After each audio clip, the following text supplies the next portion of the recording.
A Search in Secret India, Chapter 4. I Meet a Messiah. I am pleased to see you, is the somewhat conventional greeting with which I am received by Meher Baba. He is destined, had I but known it, to flash like a meteoroid across the western sky and to rouse the curiosity of millions of people in Europe and America. Moreover, like a meteoroid, he will fall ingloriously to earth. I am the first Western journalist to interview him, for I track him down to his Indian abode when he is almost unknown to more than local fame.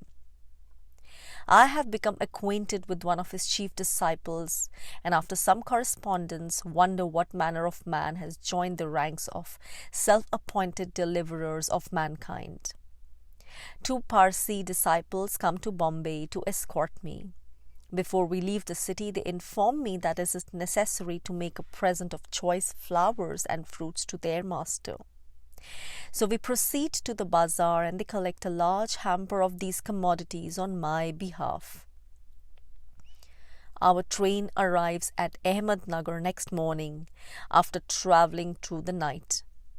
I remember it as the historical place where the cruel Emperor Aurangzeb, preserver of the faith and ornament of the Mughal throne, stroked his heavy beard for the last time, for death caught him here in his tent. A rackety old wartime Ford car which does duty for the transport needs of Meher Baba's retreat waits for us at the station. The 7-mile run which follows takes us through flat country. An avenue of neem trees lines part of the road. We pass a village whose huddled brown roofs rise against the elaborate little spire of the local temple. Then I sight a stream, whose banks are lined with pink and yellow flowers and in whose muddy water buffaloes are blissfully resting. We arrive at Meher Baba's curious colony, which is spread out in scattered erections. 3 odd-looking stone structures, which I learned later are the remnants of a dismantled army campsite, stand in a field. 3 plain wooden bungalows stand in an adjacent one. A quarter of a mile away is a little village whose name is given as Arangaon. The whole place presents a bare appearance and seems half deserted. My Parsi escorts are at pains to inform me that this is the only country headquarters of their master, and that his principal centre is near the town of Nasik, where the majority of his intimate disciples reside and where visitors are usually received. A few men emerge from one of the bungalows as we pass. They lounge on the veranda, smile, gesticulate, and seem pleased at the arrival of a European in their midst. We cross a field and reach a queer-looking structure which is nothing less than an artificial cave. It is built of stones and rubble cemented together and is about 8 feet deep. It faces due south and receives the bright morning sunlight full into its interior. I look around and see the rolling expanse of the fields, the ring of hills which bounds the horizon on the east, and the tree-shaded village down in a hollow. This Parsi holy man is doubtless a great lover of nature, for he has set his retreat in a scene of aloof, untroubled peace. I am indeed glad to find such a quiet backwater after the whirl of Bombay life. 2 men stand on guard like sentries outside the cave's entrance. They move at our approach and go inside to consult their master. "Put out your cigarette," whispers one of my escorts. "Baba does not like smoking." I throw the offending cigarette away. A minute later, I am conducted into the august presence of the so-called new Messiah. He squats at the far end of the cave, the entire floor of which is covered with a beautifully patterned Persian rug.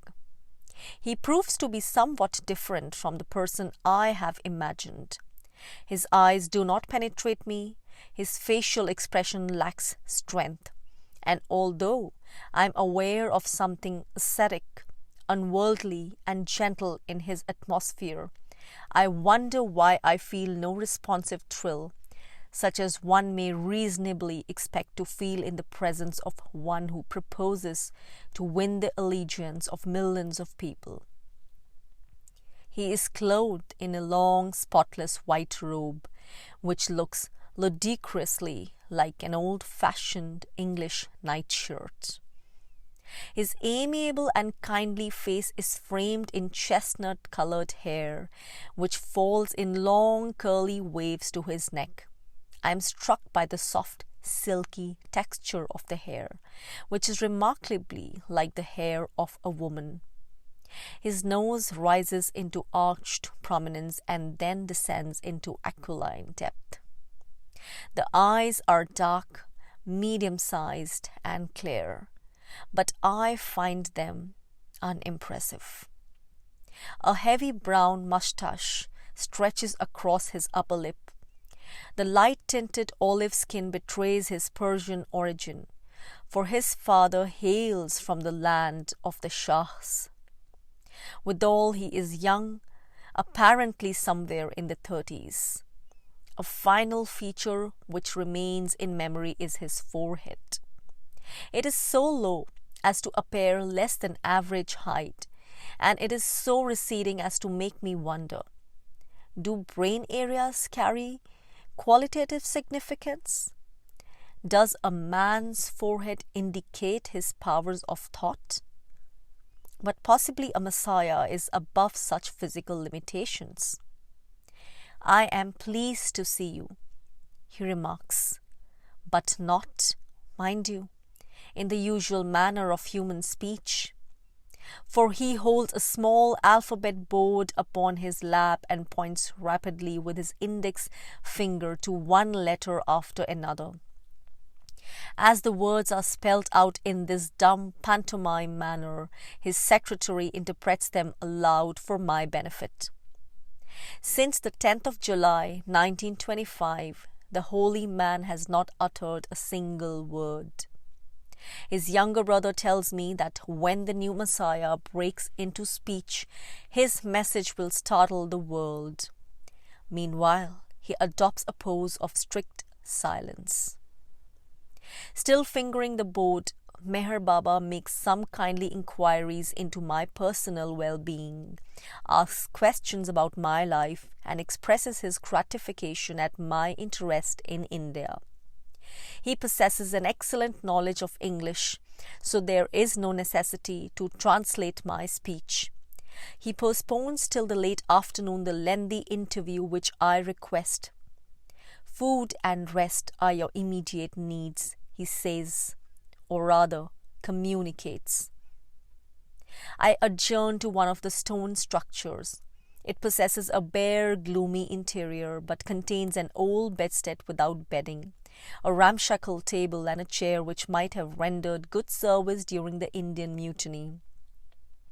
Here I am to make my home for nearly a week. I peer through the glassless window and am rewarded by a view of sparse, untilled fields stretching away into scrub bush dotted with cactus. 4 hours creep lethargically around my watch. Once again I sit upon the Persian rug face to face with Meher Baba, whose colossal claim that he is destined to give spiritual light and practical leading to the whole of mankind I have yet to investigate. He puts this claim into the first sentence which he flicks out on the alphabet board. I shall change the history of the whole world. My note-taking disturbs him, however. Can you not make your notes after you leave me? I agree, and henceforth inscribe his words upon the pages of memory.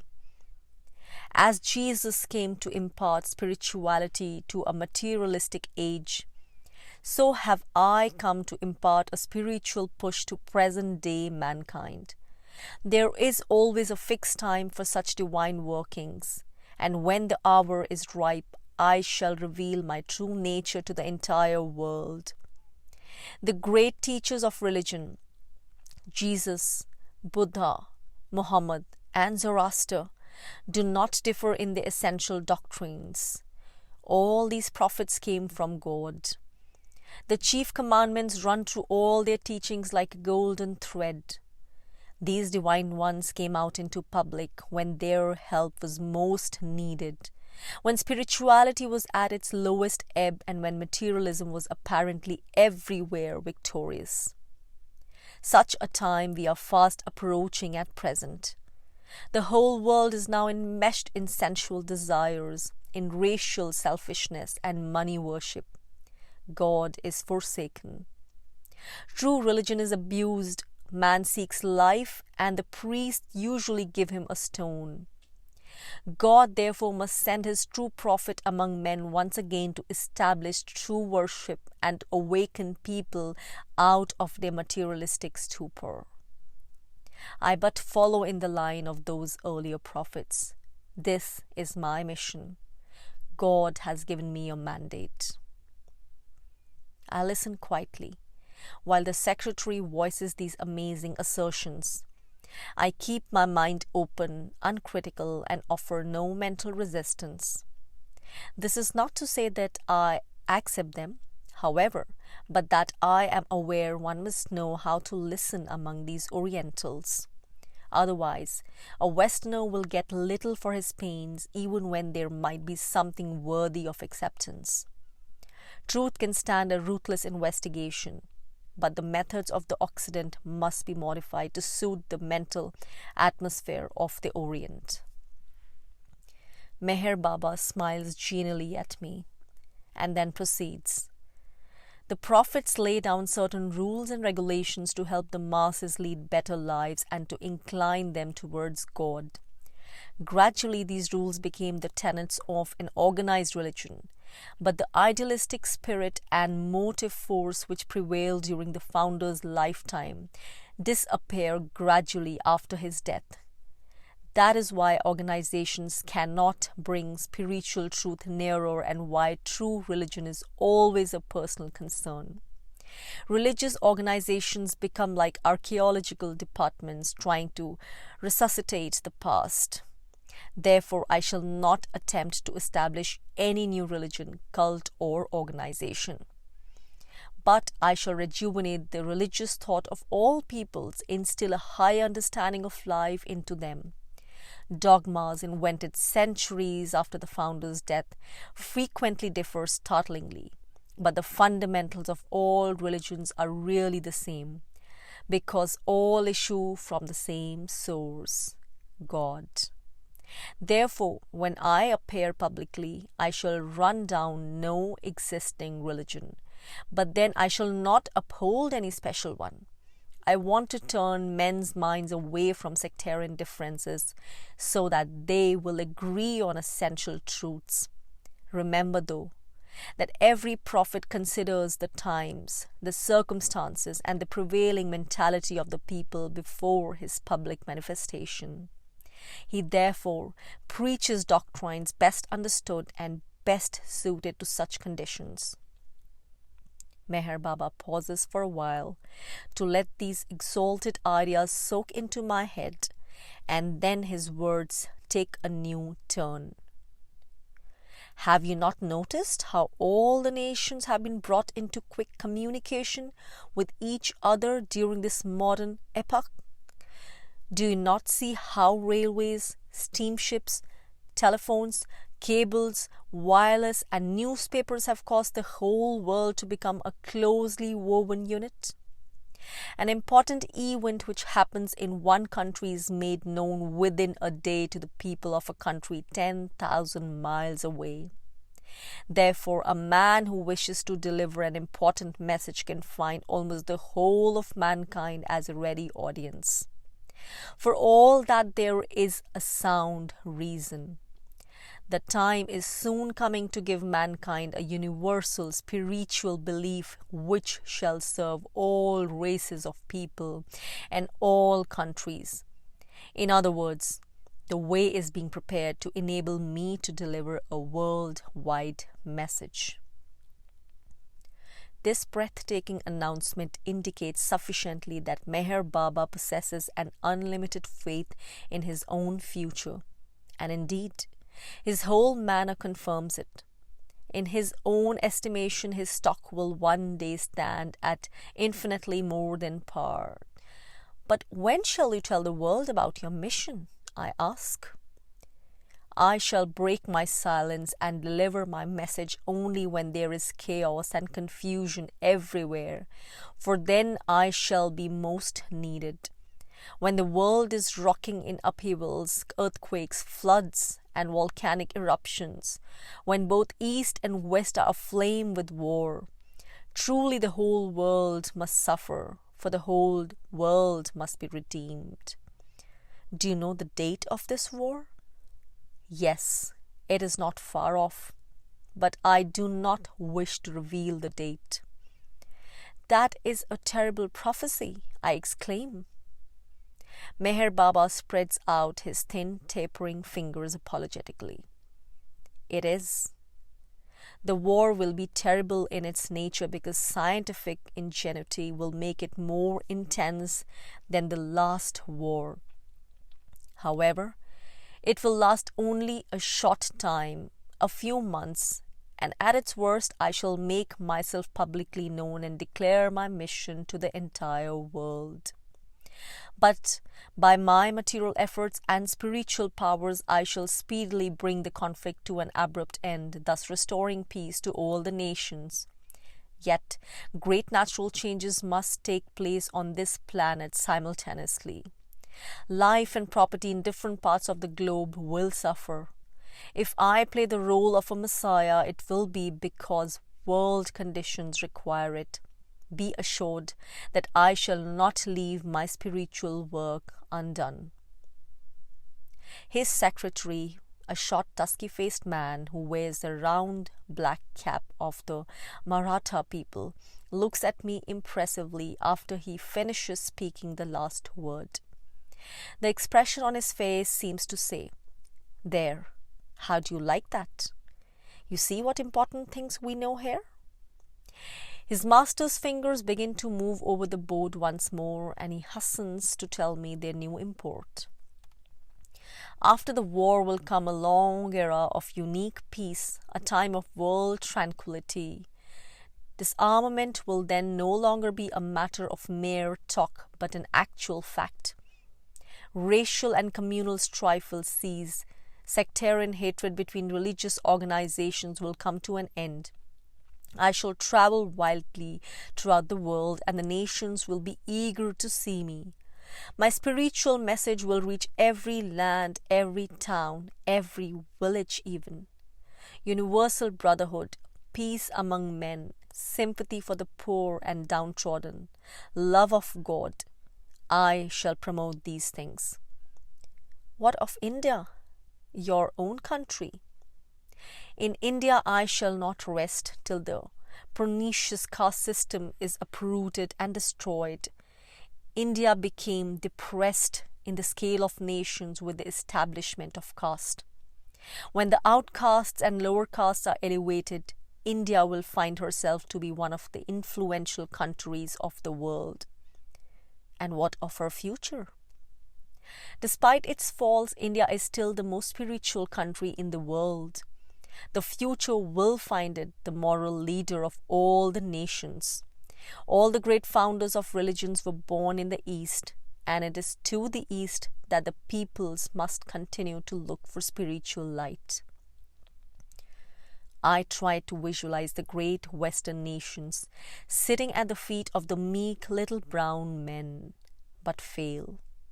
Perhaps the white-robed figure squatting in front of me grasps my difficulty, for he adds, "The so-called subjection of India is not real subjection. It is of the body, and therefore temporary. The soul of the country is deathless and great, even if outwardly the nation has lost its power." This subtle explanation somewhat eludes my understanding. I return to our earlier theme. We in the West have heard most of the things in your message from other sources. You have nothing new to tell us then? My words can only echo the old spiritual truths, but it is my mystic power that will bring a new element into the world's life. Upon this point, I seek to rest my brain. For a while, there is silence. I ask no more questions. I turn my head and gaze out of the cave.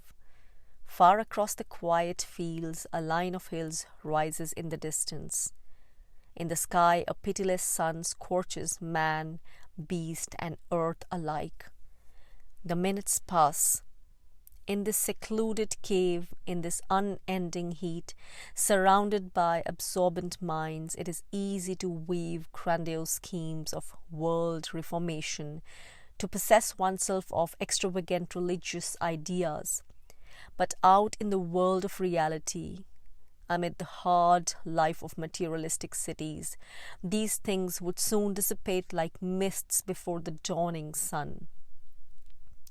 Europe is hard, skeptical, I remark, turning and looking at the new Messiah.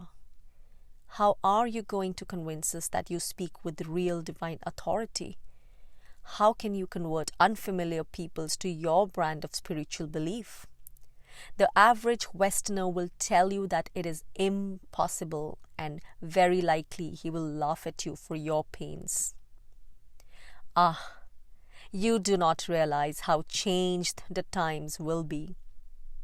Meher Baba strokes his pale, slender hands, and then he adds some astounding claims which sound fantastic to Western ears, yet his manner is quite matter of fact. Once I publicly announce myself as a Messiah, nothing will be able to withstand my power. I shall openly work miracles in proof of my mission at the same time, restoring sight to the blind, healing the sick, maimed and crippled, yes, even raising the dead. These things will be child's play to me. I shall work these miracles because through them people will everywhere be forced to believe in me and then believe in my message. These wonders will not be done to satisfy idle curiosity, but to convince the skeptically minded. I hold my breath. The interview has reached the boundary of common sense. My mind begins to falter. We are entering the region of Oriental fantasy. Make no mistakes, however, continues the Parsi Messiah. I tell my disciples that these miracles are to be done only for the masses, not for them. I should not care to perform a single wonder, but I know that this will turn the minds of common people to my words. If I shall astonish the peoples of the world with these faiths, it will be only because I wish to spiritualize them. Baba has already done marvelous things, breaks in the secretary. I am instantly alert. Such as? I demand quickly. The master smiles self-deprecatingly. Tell him another time, Vishnu. He communicates. I can perform any miracle when necessary. It is easy to one who has reached my divine state. I make a mental note to buttonhole the secretary on the morrow and get some details of these reputed marvels. They will form an interesting part of my investigation. I come as a circumspect inquirer, and every kind of fact will make grist for my mill. There is another interlude of silence. I request the holy man to give me certain information about his career. Tell him that also, Vishnu, he answers, directing me again to his secretary. You will have plenty of opportunity to talk to my disciples since you are staying here for a little while. They can tell you about the past. The talk drifts into the domain of general matters. Soon after, our meeting disperses. The first thing I do on getting back to my quarters is to light a cigarette, atoning thus for the one forbidden me, and then watch its fragrant smoke rise erratically upward. I witness a curious spectacle in the early evening. The stars have just begun to twinkle faintly, the day is not quite dead, and in this queer half-light a few oil lanterns glow palely. Meher sits inside his cave while a motley crowd composed of disciples, visitors, and people from the nearby village of Arangaon gather in horseshoe fashion around the entrance. A ceremony which is repeated every evening wherever Meher may be at the time is about to take place. A devotee holds aloft a shallow metal bowl which serves as a lamp, its wick being dipped in oil which is strongly perfumed with sandalwood. He waves it 7 times around the saintly head of his master. The assembled audience thereupon break into a vigorous chorus of chants and prayers. Through the intonations of their Marathi dialect, I catch the name of Baba several times. It is obvious that the chants are hyperboles of adulation for their master. Everyone looks at him with adoring eyes. Meher's younger brother sits at a small portable harmonium and makes a wailing kind of music to accompany the singers. During the course of the ceremony, each devotee files up to the cave in turn, prostrates himself before Meher and kisses his uncovered feet. Some are so overwrought with pious emotion that they prolong the act of osculation to a full minute. I am told that this act is deemed extremely beneficial spiritually, since it brings Meher's blessing upon the devotee and automatically washes away some of his sins. I walk back to my quarters, wondering what the next day will bring forth. Somewhere across the fields and out in the jungle, a jackal bays and breaks the night's silence. The next day, I gathered the secretary and some of the English-speaking disciples outside one of their wooden bungalows. We sit in a half circle. Those who do not understand English stand a little distance away and watch us with smiling faces and interested eyes.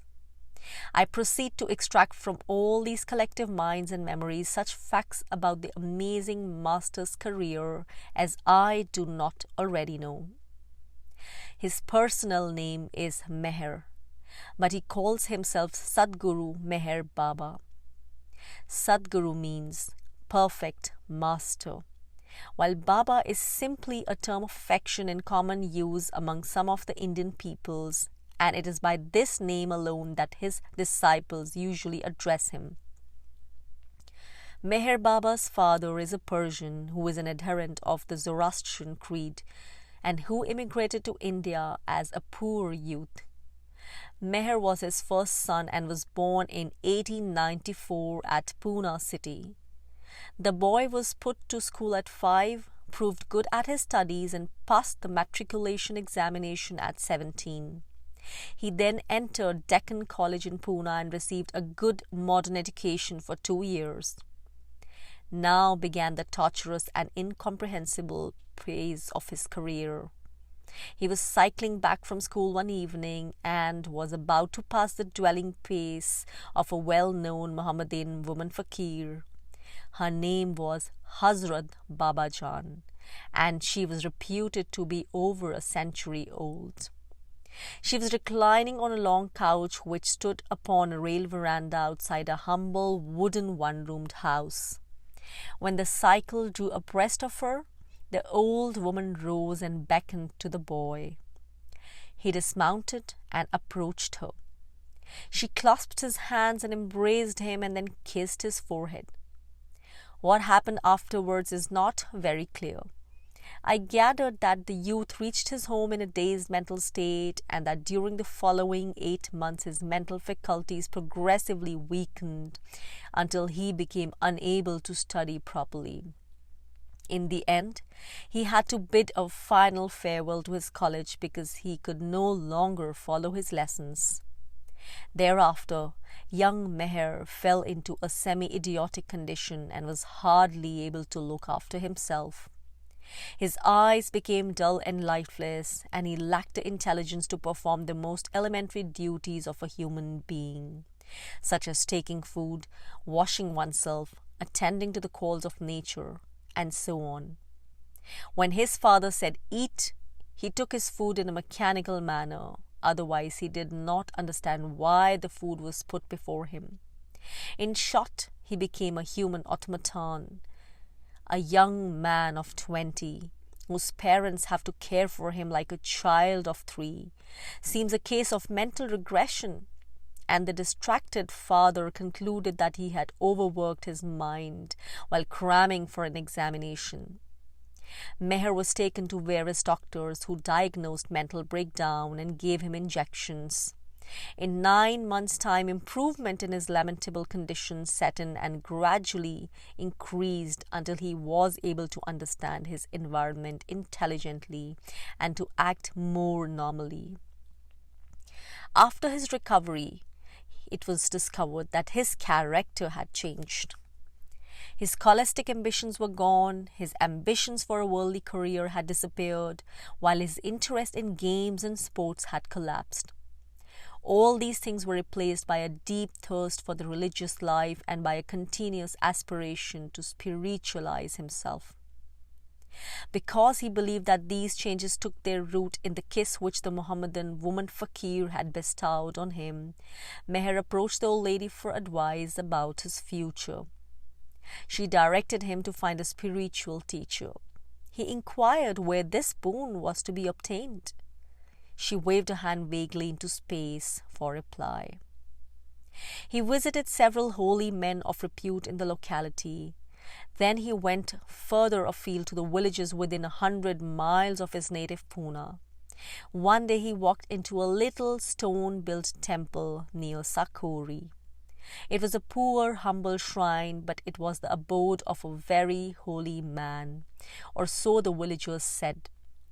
And so, when Meher came face to face with Upasani Maharaj, he felt that he had found his master. The young aspirant for holiness made periodic excursions from home to Sakori. He usually spent a few days at a time with his teacher, but once he remained for 4 months.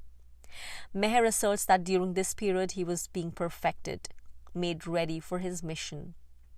One evening, he collected 30 of his old schoolmates and boyhood friends, gave them mysterious hints of an important meeting, and brought them to the little temple in Sakori. The doors were locked, and Upasani Maharaj, the stern-looking holy man who lived there, rose and addressed the gathering.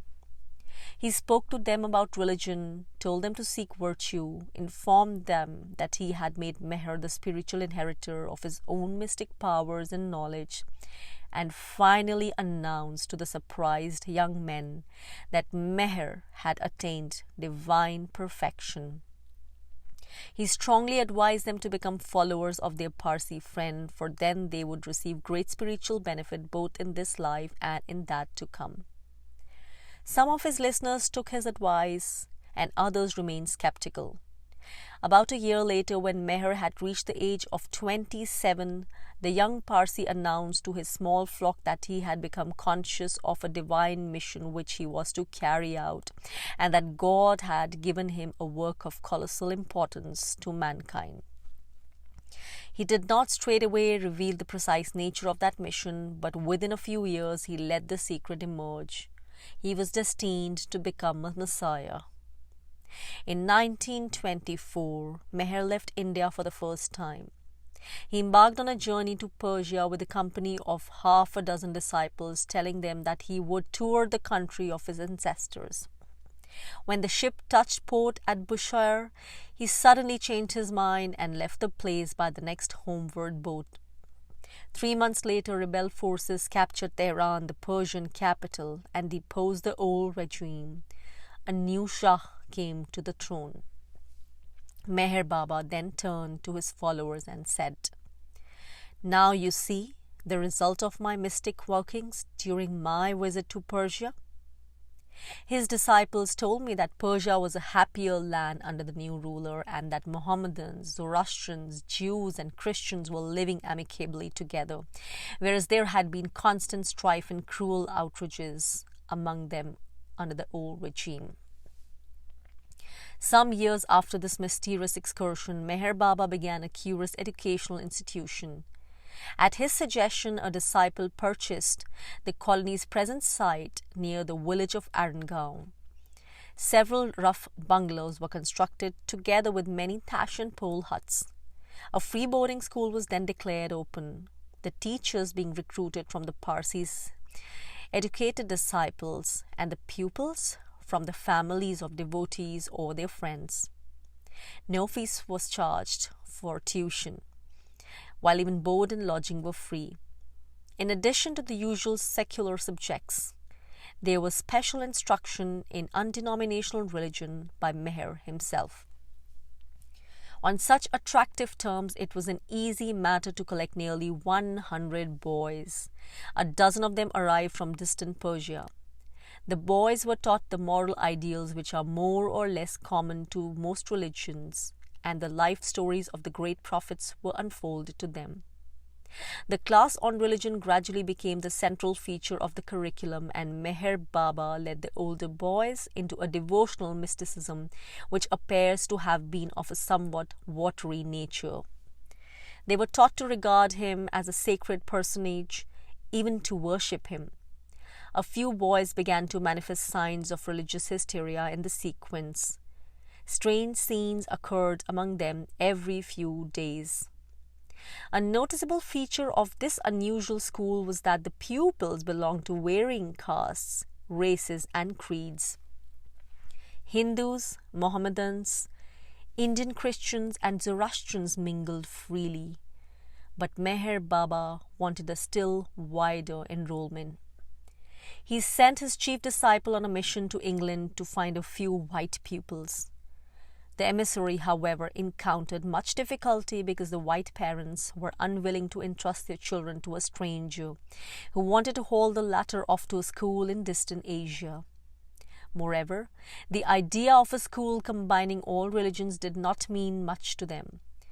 There are plenty of schools in England where pupils of different creeds foregather in a natural, spontaneous manner without the fuss that is made of it in a creed-ridden country like India.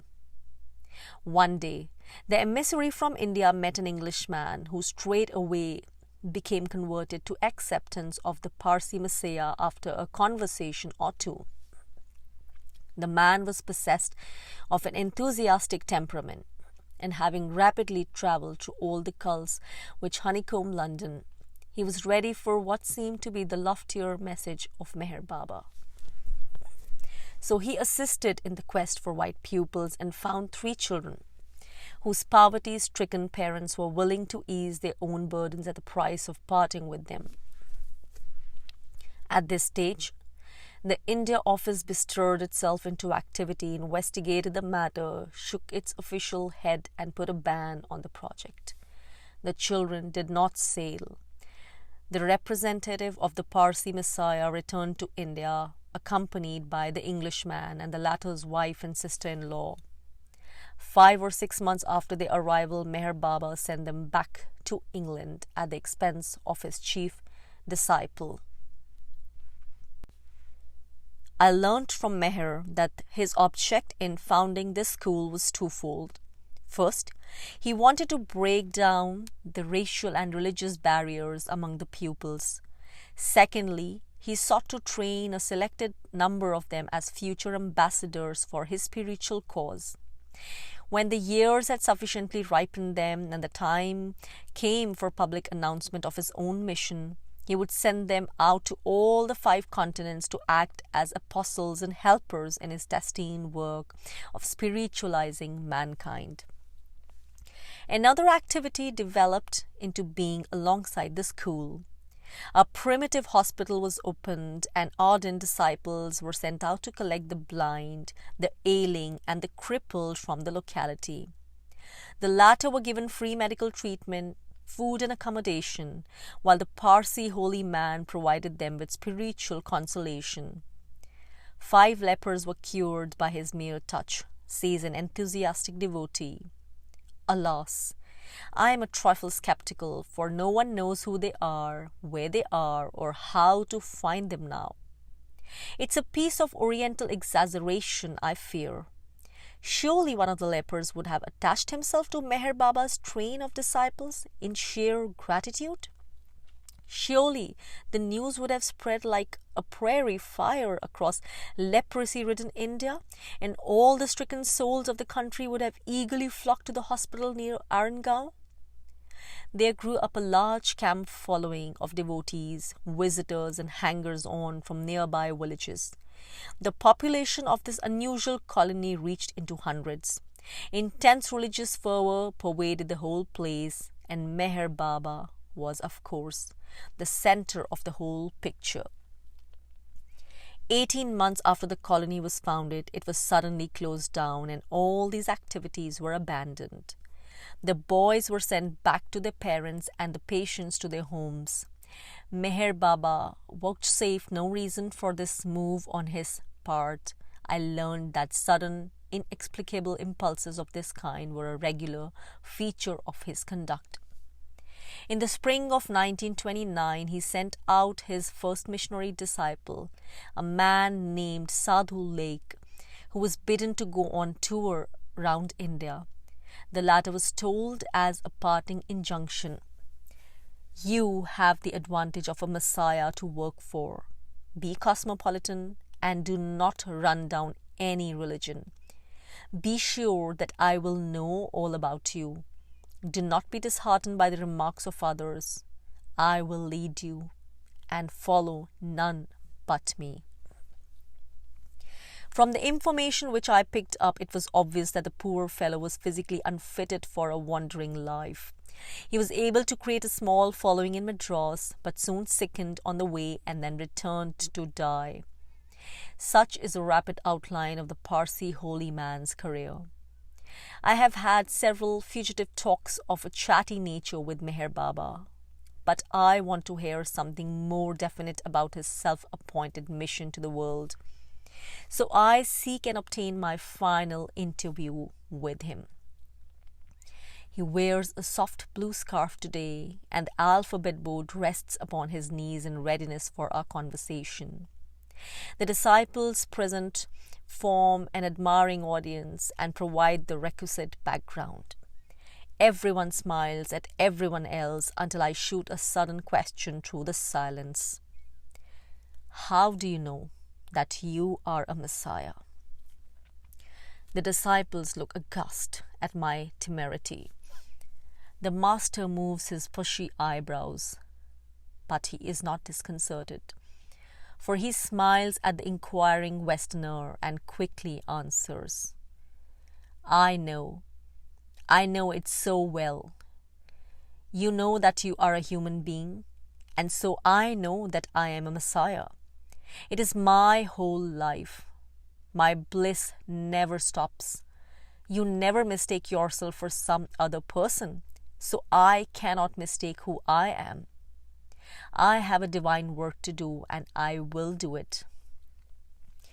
What really happened when the Mohammedan woman fakir kissed you? Can you remember? Yes. Until then I was as worldly as other youths. Hazrat Baba Jan unlocked the door for me. Her kiss was the turning point. I felt as though the universe was receding into space and I was left entirely alone. Yes, I was alone with God. For months I could not sleep, and yet I grew no weaker but remained as strong as before. My father did not understand. He thought I was going mad. He called in one doctor and then another. They gave me medicines and tried injections, but they were all wrong. I was with God, and there was nothing to cure. Only I had lost hold of normal existence, and it took me a long time to get back. Do you understand? Quite. Now that you have got back, when will you let the public know? My manifestation will happen in the near future. but I cannot give you the exact date. And then? My task on this earth will last for 33 years. Afterwards, I shall undergo a tragic death. My own people, the Parsis, will be responsible for my violent end. But others will continue my work. Your disciples, I presume? My circle of 12 selected disciples, of whom one will become a master at the appointed time. It is for their sake that I fast often and observe silence, for this wipes their sins away and will enable them to become perfect spiritually. They have all been with me in past births, and I am bound to help them. There will also be an outer circle with 44 members. They will be men and women of lower spiritual grade. Their duty will be to assist the 12 chief disciples after the latter have attained perfection. Then there are other claimants to messiahship? Meher laughs in deprecation of those absurd persons. Yes, there is Krishnamurti, Mrs. Besant's protégé. The theosophists deceive themselves. Their chief wire pullers are supposed to be somewhere on the Himalayas in Tibet. You will find nothing but dust and stones in their supposed abodes. Besides, no real spiritual teacher ever required someone else's body to be prepared and trained for his use. That is ridiculous. Other strange statements emerged from this final conversation, a curious jumble of assertions which come through slim fingers flickering from letter to letter. America has a great future. She will become a spiritually minded nation. I am aware of everyone who puts his faith in me, and he is always helped. Do not try to read my actions, you will never fathom them. Once I visit a place and stay there, however short a time, its spiritual atmosphere becomes greatly elevated. The general spiritual push that I shall give the world will soon put right all material problems: economic, political, sexual, sociological. For selfishness will be destroyed and brotherhood will replace it. Shivaji, the chieftain who built up the Maratha Empire in the 17th century, is also here. He points to himself. The meaning is that Meher is a reincarnation of Shivaji. Some of the planets are inhabited. They resemble this globe in culture and material advancement, but spiritually our earth is most advanced. One observes that Meher suffers from no modesty when discussing his claims. I am a little startled, however, when he communicates a command to me at the finish of the interview. Go to the West as my representative. Spread my name as that of the coming divine messenger. Work for me and my influence, and you will then be working for the good of mankind. The world will probably scout me as a madman, I replied uneasily, for such a task staggers my imagination. Meher disagrees. I answer that nothing short of working a series of miracles will convince the West that anyone is a spiritual superman, let alone a messiah, and that since I cannot perform miracles, I cannot undertake the job of being his herald. Then you shall perform them, is his comforting assurance. I remain silent. Meher misconstrues my silence. Stay with me and I shall confer great powers on you, he urges. You are very fortunate. I will help you to obtain advanced powers so that you will render service in the West. It is unnecessary to describe the remainder of this incredible interview. Some men are born great, some achieve greatness, and others appoint a press agent. Meher seems to favor the latter course. Next day I prepare to leave. I have imbibed sufficient pious wisdom and prophetic forebodings to suffice me for the time. I have not wandered to distant parts of the world merely to hear religious assertions or declarations of grandeur. I want facts, even if they are to be facts of a strange, uncommon kind. and I want reliable evidence. Better still, something personal, something to which I can testify for my own satisfaction. My kit is packed. I'm about to leave. I go to Meher and bid him a polite farewell. He informs me that within a few months he will be in residence at his central headquarters, which are situated near the town of Nasik. He suggests that I should visit him there and stay for a month. Do this. Come when you can. I will give you wonderful spiritual experiences and enable you to know the real truth about me. You will be shown my inner spiritual powers. After that, you will have no more doubts. You will be able to prove by your own personal experiences what I claim. Then you can go to the West and win many people for me. I decide to return at my leisure and spend a month with him. Despite the theatrical character of the Parsi holy man and the fantastic nature of his mission, I decide to investigate the whole thing with an open mind. A brief return to the stir of city life in Bombay, and then I entrain for Pune. My wanderings around this ancient land are about to begin. The old Mohammedan holy woman whose sudden intervention started Meher Baba off on his queer tangent engages my interest. I deem a short visit to her will not come amiss. I have already made a few preliminary inquiries about her in Bombay, where I learned from former Judge Khandalawala, who has known her for 50 years, that her age is really about 95. I remember that Meher's followers inform me that it is 130, but I generously ascribe this exaggeration to the heat of their enthusiasm. The judge briefly tells me her story. She is a native of Balochistan, that vague territory situated between Afghanistan and India, and she ran away from home quite early. After long and adventurous wanderings afoot, she arrived at Pune about the beginning of this century and has never moved from the city since. At first, she made her home under a neem tree, where she insisted on remaining in all seasons.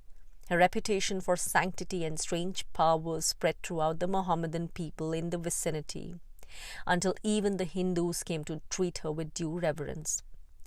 Some Mohammedans eventually built a wooden shelter under the tree for her, since she refused to live in a proper house. This gives her the semblance of a home and provides some protection against the inclemencies of the monsoon season. I asked the judge for his personal opinion. He replies that he does not doubt but that Hazrat Babajan is a genuine fakir. The judge happens to be a Parsi, so I make some judicious inquiries about Meher Baba, who is well known to him. What I learn is unlikely to make me more favorable to the Parsi Messiah. I ask him finally about Upasani Maharaj, who is now the inspirer of Meher. My informant, a shrewd, discerning old man of vast experience in these and worldly matters, enters into a lengthy account of his own unfortunate contact with him. I give 2 instances. Upasani has made ghastly mistakes. He once induced me to go to Banaras while he was staying at the time. After a while, I got a premonition of death and wanted to return to Pune, where my family was living. Upasani prevented me from going by repeatedly prophesying that everything would be all right. Nevertheless, 2 days later I received a telegram saying that my son's wife had given birth to a child and that it died within a few minutes. In the other case, Upasani told my son-in-law, who was thinking of going on the Bombay Stock Exchange, that such a move would prove extremely fortunate for him. Acting on this advice, he embarked on the exchange and was almost ruined. Judge Khandalawala impresses me with the independence of his outlook. He debunks Upasani Maharaj, whom Meher Baba has described to me as one of the greatest spiritual personalities of this age. Yet, he does not hesitate to admit that Meher himself is honest and really believes in his spiritual attainment, although this attainment remains unproven. I reach Pune. put up at a hotel in the cantonment, and then drive straight to the abode of Hazrat Baba Jan.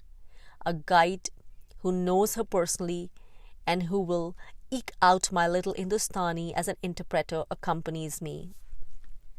We find her in a narrow street whose lighting is a quaint mixture of gaudy little oil lamps and electric globes.